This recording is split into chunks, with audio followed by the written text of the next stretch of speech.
we're best friends for life. And I have to say in this scene here, from a martial arts standpoint, because yeah, she's getting beaten up where she got cut, yeah. But I think I did the funk in this scene here. I have to say that thing, which is strange to me, because yes, that evil old man that he stole her sword, right? But shouldn't she just go and buy another sword? Have a spare sword? Because in this battle, I looked through the scenes there. It's very quick, of course, this battle here against the friend, but there is no sword. She's a freaking sword master. She doesn't have a sword in the tournament. That is a bit strange, honestly. Like, why would she? I mean, yes, he stole the sword, but why wouldn't she just get another sword, right? Or borrow a sword to fight in the tournament? But she entered the fight with her hands, right? That seems like a huge mistake on her part. In his defense, like, why is she not fighting with a sword? But yeah, it is super fast. I mean, I think it's interesting. Obviously, I love Reiki Kugumiya, right? I'm a huge, Toradora fan and so on. So I think it was really funny when she entered. And as soon as she entered, Queen of Sundere, she's like, nah, when she does that. That was always I say. But I always say, I'm talking about voice actors, right? Japanese, whatever, voice actors, VCUs. You have a voice actor. I think the most things that you recognize them on is how they do the different sound effects, right? It's not really how they're saying a sentence. That's, of course, is also you recognize. But I think the easiest to recognize someone's voice is how they are doing different kind of, sounds, right? Like, for example, last week we had, of course, Nobuhito, is that correctly? The man that does like Bakugo, right? So he does the Garfield, right? Garfield in Zero. And as soon as I heard Garfield, without even seeing Garfield, I knew it was him. Right? I was like, oh, that's Bakugo, because he has that man, that sound effect he does, right? It's like the way he speaks and does this kind of grumpy, I hate you, that kind of way, right? I immediately recognize that kind of voice, right? Same with her. As soon as I heard her voice, immediately she's like, nah. That's like, okay, that's Kagura. That's Gintama. Yeah. Immediately when I heard her, how she does that kind of thing, it's her, right? I think that's what I would say here as a voice review here, because it's always the same thing. And as I always say, right, when I hear Kazuki Yudo's solo and so on, right, it's always the same, it's kind of, the kind of that thing, that kind of sound effects, right? So clearly her playing the nice chibi sister, and she couldn't open the door. that I felt was adorable and felt very much like, because she's always playing the chibi characters like Naganagi and so on. She always plays it like, I was playing more Zero Scheme and so on. She always played this tiny people, right, that can't do stuff. So she's like, I can't open the door, guys. When he shout, help me with the door. I was like, yeah, that does feel like her. She can't open that door. Yeah, that's definitely her. But yeah, it was nice how she and their uncle and their father, how they realized that, she won't get married and so on. But anyway, I really wish they would have spent a bit more, of course, on the Cabal thing. So yeah, it's super high paced, right? I don't mind it overly much. A problem with that, though, I think it's fair to say, is that it is very clear for us here as the viewer, even though I'm a blind viewer, right, having read the source so on, it's very clear to me that, of course, she's not gonna marry this guy, right? Of course, she's not gonna marry this. Of course, he's evil, right? Of course, he's evil. Like, you cannot marry this random guy that just appeared. So it feels very like, it's quite predictable, I suppose, and it's super high pace. So it's like, proposal, marriage, short backstory about the sword for the dead, cancel the marriage, fight the guy, over. So it's very like, yeah, and it's like, okay, so you kind of have to force in those scenes that you expect to be in some kind of weird evil arranged marriage thing, and then it's completely resolved right into one episode. It probably would have been better as a 2 episode, right? You can have a little more on her backstory, a little more on his Cabal thing, a little more on this evil occult thing, a little more on her, maybe her, let's say with her sister or father and, her uncle and so on, right? And then the conclusion there. But still, though, it delivers right for you, basically, what you want to see, right? Classic weird marriage. As I mentioned during the reaction and last early reviews, I like her backstory, right? And she's like, oh, my hands are so ruined, right? And as of course I like showing my own, bad hands, right? Yeah, but you're gonna have those kind of hands. So she's like, yeah, I fight with my sword every day, so I get, this bad, arm. I like that idea that she's like looking at people with, the nice fingernails, those guy regard, like, oh, I want to have, the tan and so on. And she's like, oh, I can't do it. I want to be a martial artist instead. So I like that story, but yeah, it's very, very, of course, quickly resolved here. And then you get into the whole marriage thing. But it was kind of interesting that, and I wish there was a little more on that. How she is like kinda, she's like, yes, but it's interesting that she clearly knows that she's marrying him out of some kind of weird deal, right? So I think, in my opinion, it would be a little bit interesting if he had told her actually exactly about, the evil. Not exactly, of course. I am a part of this evil cabal, but a little more general what he wants, right? If it's actually kind of would accept it anyway, because she's like, oh yeah, I know it's a bad deal. Like she's kind of like, I'm doing it for the money, yeah. Like she's trying to make her sword style, So I wish there was a little more on that, a little more reflective, a little more her talking about, okay, I'm gonna marry this guy because of the reason. We still get why, though. We still get why, but I think it'd be a little more her introspector. Why is she doing it, and what did it promise her? How did it work out, and so on, right? At least from his life, right? A little bit more on that. But it's interesting that she's kinda is okay with it, right? Even though she knows he's evil. So I liked it, yeah. That she's like a pragmatic character. That she isn't just randomly. Obviously, I think it would be stupid if she was just like, oh, he loves me. Yeah, that would be stupid, right? Clearly, she knows that he's lying, so she's like, well, okay, how can I, use it to my advantage? So that's much better than just accepting it, right? But the interesting part, of course, I feel most in the episode is this weird, evil, occult cabal thing. We see them, of course, from last episode, the Bible Black thing. This, of course, is the thing, right, that hasn't been explained at all so far in the anime. I guess that's because it's supposed to be a mystery. But given that, right, it feels to me that, after the tournament arc is over, they will likely go and fight these guys. I'm not saying exactly after the tournament arc, but eventually, of course, they will have to fight these guys. It's a very clear thing there. It's some kind of evil martial art group or something. Try to conquer the planet, right? Probably. So, it's pretty clear that these guys are going to be later enemies, right? For the main character and other characters. Like, very, very so. So that's something that I suppose it feels like so far every episode is like sprinkling a little bit of like, here are the true bad guys, right? It's sprinkling a little bit, like a few minutes of the super bad guys every episode, 1 or 2 minutes per episode, giving you a little bit taste of them, and they have some kind of god ID, and they have this sword and so on. But it seems kind of strange though how I don't know how it helped him just stealing the sword. Because it's probably not just a sword. But perhaps maybe she's wrong though. Maybe she's wrong. Maybe the actual sword has like a specific ability, right? Maybe the sword actually does contain like a godlike power, given that he can summon a samurai and so on. So maybe the actual sword does contain like god power. So you could summon some kind of moon god if you have the sword. That could be it actually, right? It could actually be that the actual artifact, right? As in many animes, that sword could be magical itself, right? So she could. Maybe there was a massive mistake of her to let him pick up the sword. But I'm gonna guess that because these guys are clearly the main bad guys, at least from the first arc here, she will probably get her sword back, right? Her pocket, right? She'll probably, of course, will fight these guys later and, of course, retrieve her sword, right? That to me seems like, of course. Eventually, she's probably gonna, take it back from them, right? That'd be my guess. Anyway, let's go to the. I love this scene here where she won. When she beat the crap out of him. That was beautiful. She's like, I can easily defeat him. He cuts her, and she's like, marriage over. Yeah, very short marriage there. She, there was a beautiful scene where she's like, screw you, man. And he's like, it was cool too, right? She took the blade, and she was kind of like following his.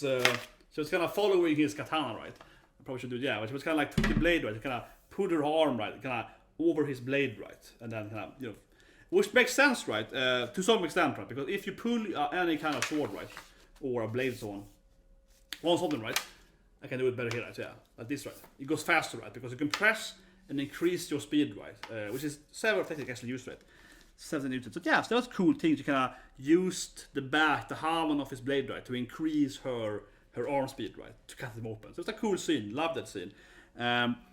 What I don't get though at all from this scene, from like a power standpoint, and I really stand by saying anything, this thing to me makes me a little bit confused in the anime, or I was confused, but it's like last episode we had a guy, right, one commissioner, he's summoning a clown. Okay, so that's like a clown god power. Okay, fine. He's summoning, Buggy there to fight them. Okay, fine. But he seemed to be a lot more powerful, right, than the main character at this time. Of course, the main character is gonna outgrow him, right, eventually, right? So that's fine. But here, this guy is like, I got a samurai god spirit, right? And he's like, get a big sword out, so on. And this girl here, then, that she has no god power, but I know at least so far. She's of course a very technical. She beats him right immediately. That to me is a little strange. So I'm a little bit like, okay, so god powers aren't that strong then, right? Like you clearly aren't necessarily the best fighter because if you summon a god. But I would expect that to be able to summon a god, you have to get some kind of high power level or some kind of martial arts skill. So I mean, he clearly had to have some kind of skill, right, to be able to summon a god. He need to have at least some kind of power level, right, this guy, so he can actually do it. I mean, supposedly he got some fruit from the guys at that evil cabal thing, and that's why he can do it. I suppose so. I suppose he got some, evil devil fruit to get the power, certainly. But he still has to have some basic power, right? She easily beat him, so yeah, that's a little bit like, I don't know, someone in Dragon Ball fighting someone as Super Saiyan and beat him easily without using the power. Yeah, it's a little bit like, but isn't he in this next power level? Yeah.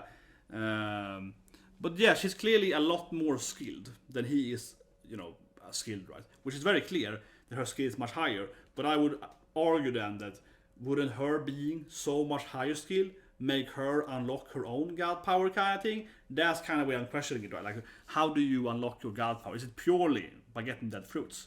I think that's kind of where I would assume then that you can be super powerful without actually having god powers, because god power is gained from something else. But episode 1, we saw them having like level, health meter, and god meter. So why would they assume people have god power if they're like these fighters? So there's a little bit there, it's a mystery, I suppose. How do you unlock your god power? If it's purely by having to consume something, that makes a lot more sense to me. You have to actually consume this fruit or whatever, or have this weapon to get your god. So even if you're the best fighter ever, that won't actually give you a god. I guess it could be like that. But I have to say, if it's like that, I'm a super big fan of that. If you cannot like access the god power unless you get a help for something, yeah, you can't train to become a god, right?